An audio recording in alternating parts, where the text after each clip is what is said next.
In a world which is so backwards, it appears to be doing a moonwalk. What if your biggest weakness is actually your greatest weapon? For years, I'd never admit to anyone that I was scared.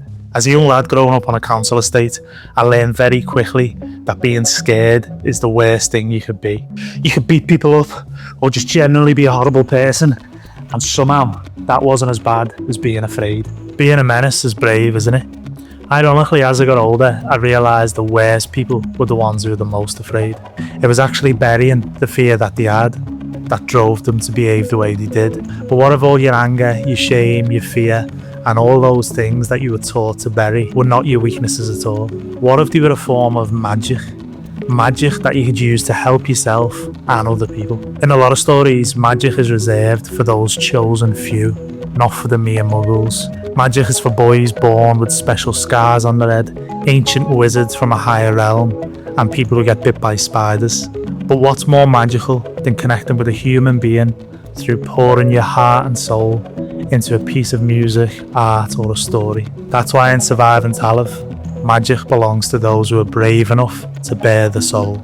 Magic comes through music, through dance, through paintings. It comes through whatever creative expression that allows someone to rip out what's inside themselves, to share it with others and make the world a better place. A guitar becomes a sword to fight your inner demon. A paintbrush becomes a wand to draw out your feelings. A dance becomes a spell to heal broken souls. The weapon, however, is only a vessel. The power comes from the wielder. It comes from the wounds, the love, the desires, the fear, the hope, the pain. It comes from their intention.